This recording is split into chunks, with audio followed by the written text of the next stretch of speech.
Aqui é o professor Alexandre Lopes e nós vamos começar com o curso do Introdução de Redes, versão 7, da Cisco Networking Academy. Ok, essa é a aula do módulo 1, as redes de hoje.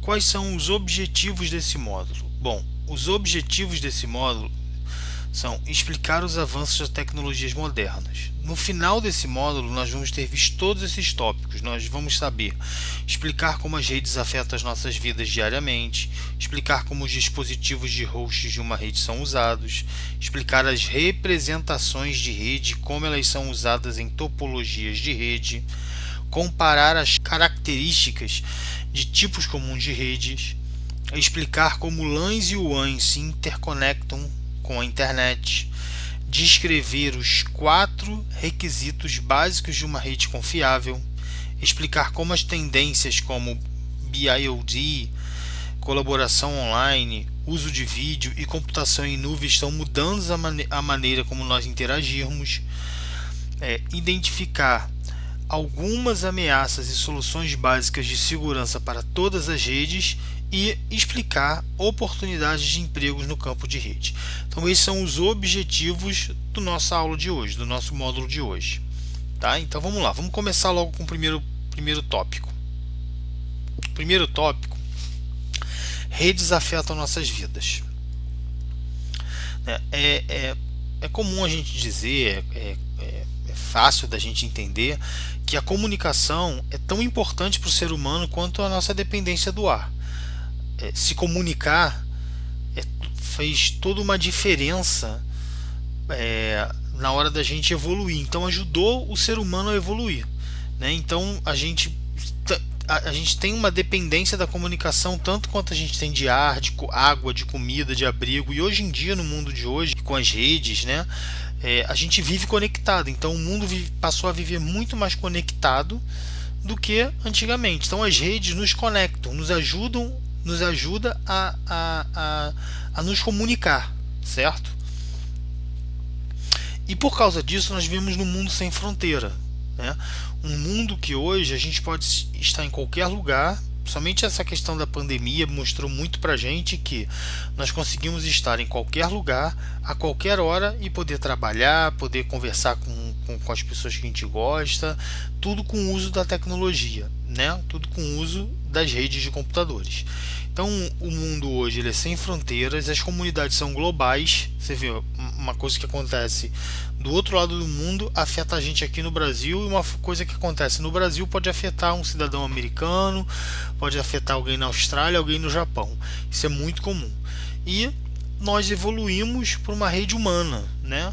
Além da nossa rede de comunicação, da nossa networking, a gente agora tem a nossa rede humana, né? Onde as pessoas se conectam, as pessoas se ligam através da grande rede de computadores. Quais são os componentes dessa rede de computador, né? Esse é o nosso próximo tópico. A gente vai entender um pouquinho sobre os componentes das redes de computadores. Então, toda a rede de computador ela é formada de servidores e de clientes. O servidor é todo computador que fornece algum tipo de informação ou serviço para um cliente. E o cliente é todo mundo que recebe essa informação ou requisita essa informação. Por exemplo, a gente tem um servidor de e-mail. Então, quando você está no seu computador em casa e acessa a sua rede, sua conta de e-mail, você está num cliente acessando um servidor de e-mail para utilizar um serviço que ele tem, que é a hospedagem, a transmissão dos seus e-mails, né? Um servidor web, toda vez que você acessa um site, você está acessando um servidor web onde está baixando ali todas as informações que contém naquele site para fazer o seu browser interpretar as informações e mostrar o site no seu computador. Então o seu computador é um cliente e o servidor web é um servidor, né? E todos esses computadores, tanto faz se ele é cliente ou se ele é servidor, ele é chamado de host. Então as redes, nas redes a gente chama todo computador de host, né? Na verdade, todo dispositivo que recebe IP ele pode ser chamado de host numa rede, tá? Então os exemplos que a gente tem aqui são servidor de e-mail, servidor web, servidor de arquivo, né? São alguns exemplos que a gente tem de servidores e clientes. A gente tem as redes ponto a ponto. Na rede ponto a ponto, não existe um servidor dedicado. Todo computador ele pode fazer o papel de cliente e pode fazer o papel de servidor. Então nesse exemplo aqui que a gente tem, por exemplo, eu não tenho nenhum servidor dedicado, eu tenho uma impressora e tenho um computador aqui que faz o serviço de servidor de impressão. Então quando esse computador A aqui quer imprimir, ele vai requisitar o serviço de impressão para o computador B, que vai fazer com que a impressora funcione. Ao mesmo tempo, o A, que é um cliente de impressão, ele pode ser um servidor de arquivo, aqui, ó, file sharing, e ele é um servidor de arquivo. Então, quando o B precisa de um arquivo que está depositado em A, ele vem e solicita para o A, que nesse momento passa a ser um servidor de arquivo. O A, que é um cliente de impressão, ao mesmo tempo passa a ser um servidor de arquivo para o B. Ok? Então, as redes ponto a ponto, elas são fáceis de serem configuradas, elas são bem menos complexas, uma vez que não tem um servidor dedicado para você ter que gerenciar e configurar. Ela tem um custo mais baixo, que um servidor desse dedicado costuma ser mais caro. Além disso, são redes menores, que precisam de uma infraestrutura menor. Tá? E eles são usados para tarefas simples, como transferência de arquivo e compartilhamento de impressora, tá? Como no nosso exemplo acima. Mas elas têm suas desvantagens. Quais são as desvantagens? Nenhuma administração é centralizada, ou seja, se der um problema e eu precisar reconfigurar um parâmetro da rede, eu tenho que ir em computador por computador. Por exemplo, se eu quiser trocar a faixa IP, eu tenho que ir em todos os hosts da rede fazendo essa troca manualmente, um por um. Né? Ela não é tão segura, uma vez que eu não tenho uma administração centralizada. Qualquer computador desse pode ser um servidor de algum tipo de serviço, e aí isso torna mais vulnerável, porque se ele for afetado e ele for um servidor de algum serviço, ele pode afetar a rede como um todo.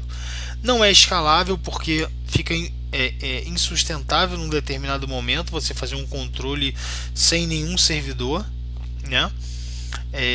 E o desempenho fica mais lento, uma vez que você tem máquinas comuns, que normalmente são máquinas menos robustas que um servidor, fazendo o papel de um servidor. Então, por exemplo, esse servidor de arquivo aqui, se for uma máquina que tenha pouca memória RAM, por exemplo, ele vai ter alguma dificuldade se ele tiver muitos clientes acessando ao mesmo tempo os seus servidores dos seus arquivos, né? Então essas são as desvantagens de você ter uma rede ponto a ponto. Toda rede também é formada por dispositivos finais. O que são dispositivos finais? São todos os dispositivos que iniciam ou finalizam uma mensagem, quer dizer, enviam ou recebem uma mensagem. Então, por exemplo, eu tenho aqui o computador A na rede 1, né? Na rede 1, solicitando um serviço no servidor B da rede 2. E aí, esse cliente solicita um serviço no computador. Esse cliente é um dispositivo final porque ele envia uma mensagem de solicitação de alguma coisa, né? Um site, por exemplo. E o servidor B também é um dispositivo final. Por quê? Porque ele recebe essa solicitação. E aí ele responde essa solicitação, ou seja, ele é um dispositivo final porque ele originou outra mensagem, que é enviando os arquivos que são necessários para o A. E aí o A recebe. Então, dispositivos finais são todos aqueles que iniciam ou recebem uma mensagem de comunicação, ok? Depois nós temos os dispositivos intermediários, que são os dispositivos que ficam no meio da rede, que tem um papel bem específico, esses papéis são regenerar e retransmitir sinais de dados. Quer dizer, se um sinal de dados chega corrompido, ele tem esse papel de regenerar e retransmitir esse sinal. Ele mantém as informações sobre os quais caminhos existem na rede, ou seja, ele define quais os caminhos melhores para se enviar uma mensagem para um determinado dispositivo final. E ele notifica outros dispositivos sobre erros e falhas de comunicação. Então, esses são os papéis principais dos dispositivos intermediários. Quem são esses dispositivos? Switches, access point, que são sem fio, né? Roteadores, firewalls, ou seja, todos os dispositivos que estão ali no meio do caminho. Aí você tem o dispositivo final e você tem o dispositivo intermediário. E você precisa de um meio para interligar eles, e a gente chama isso de meio físico. Então a gente tem na rede o dispositivo final, o dispositivo intermediário e o meio físico. Esses meios físicos são basicamente três: o meio físico metálico, que é um cabo metálico, né, o cabo coaxial que a gente conhece, ou o UTP. O coaxial é aquele por onde normalmente a gente recebe TV por assinatura e internet, né? Você tem o cabo UTP, que é o cabo de rede normal, o tradicional. A gente tem a fibra de vidro ou de plástico, que são as fibra óticas, né, que usam pulso elétrico, né? O par metálico usa pulso elétricos. A fibra ótica usa o pulso de luz, e a transmissão sem fio, que é o ar, né? Que ela usa modulações de ondas eletromagnéticas, tá? Então você tem aí os três meios físicos: o sem fio, que é o ar, né? O vidro ou a fibra ótica, né? E o metal, né? O cabo metálico, tá? Então a gente tem esses meios físicos. Então esses são os componentes de uma rede.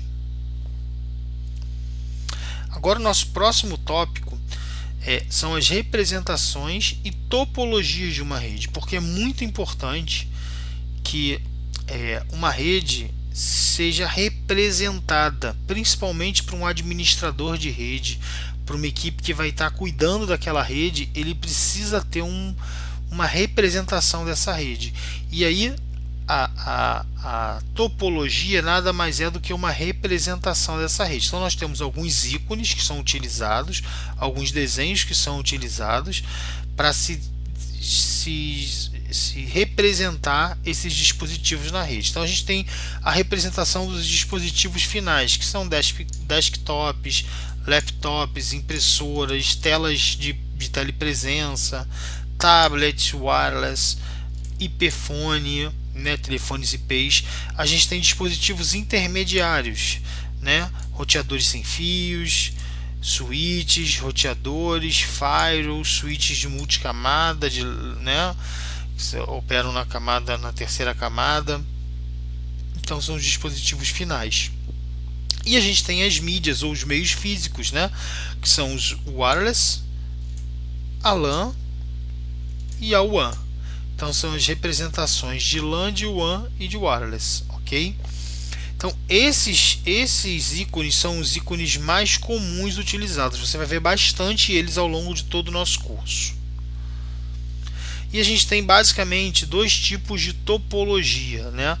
Os diagramas de topologia. Então a gente tem as topologias físicas e as topologias lógicas. A topologia física se preocupa com a localização física do equipamento, né, do dispositivo. Então qual rack ele está, qual sala ele está, que andar ele está, né? Se é um prédio grande, se é um andar que tem muitos racks, qual posição dentro do rack ele está. Ele é o terceiro switch da pilha 3 do rack tal, né? Então assim, a topologia física me ajuda a dizer aonde aquele dispositivo está fisicamente.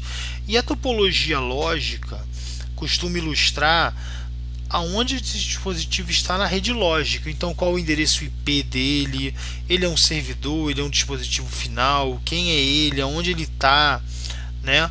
Qual VLAN ele faz parte. Então a topologia lógica de qual rede ele faz parte. A topologia lógica se preocupa com a parte lógica da rede.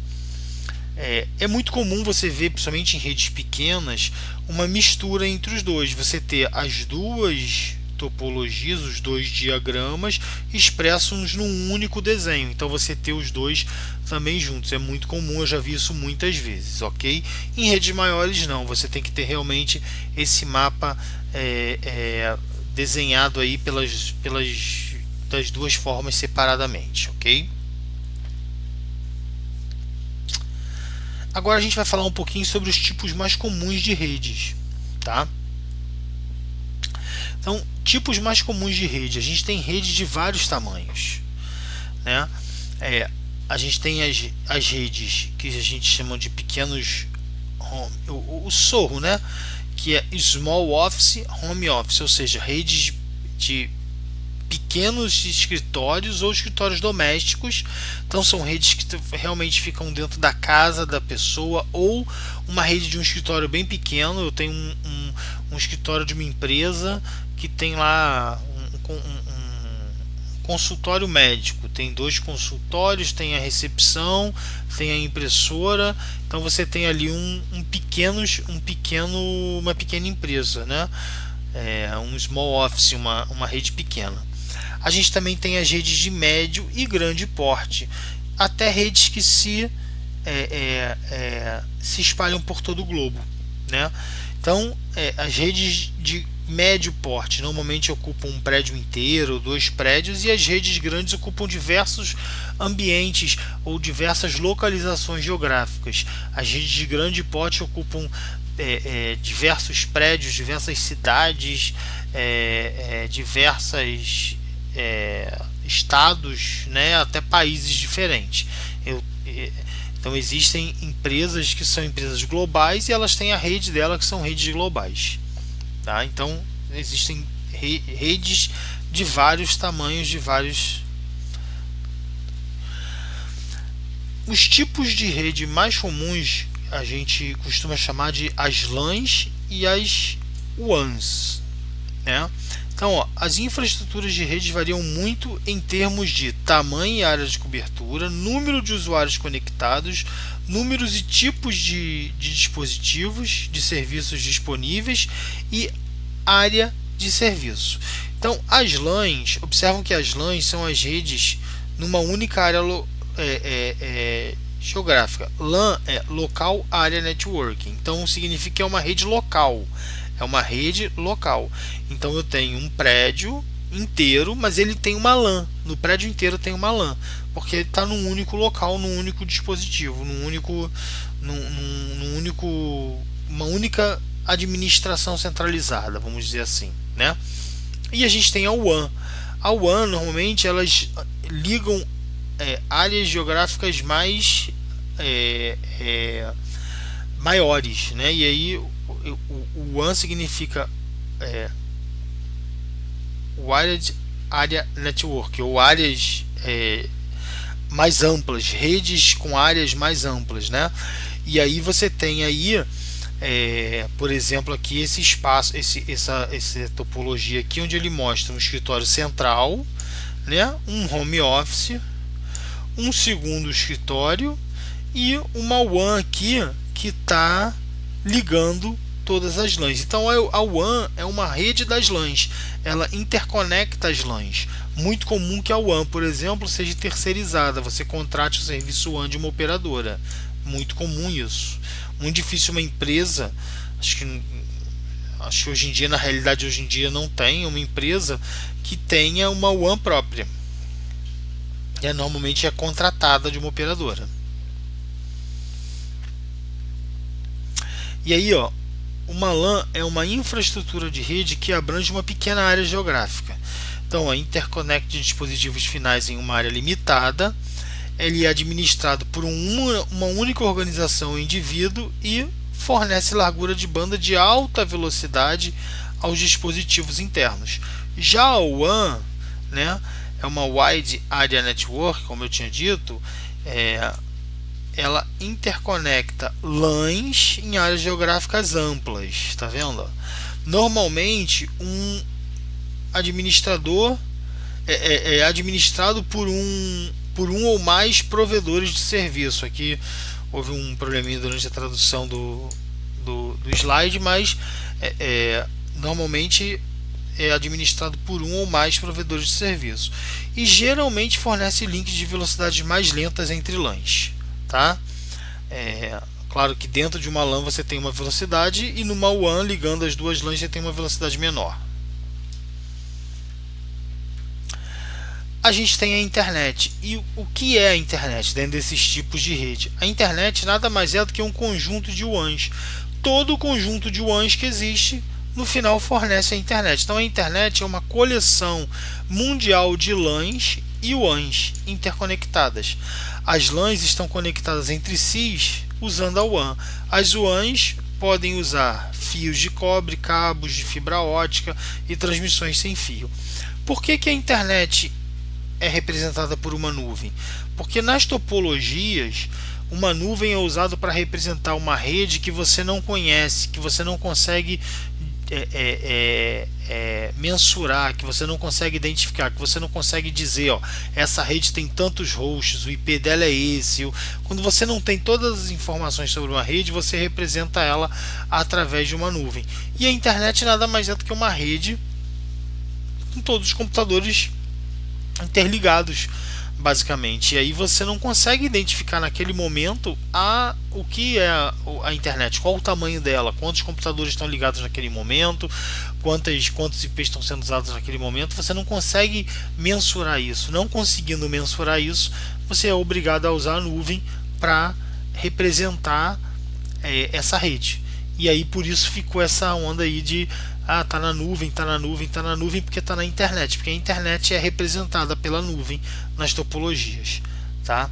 Esse é o motivo do uso da nuvem.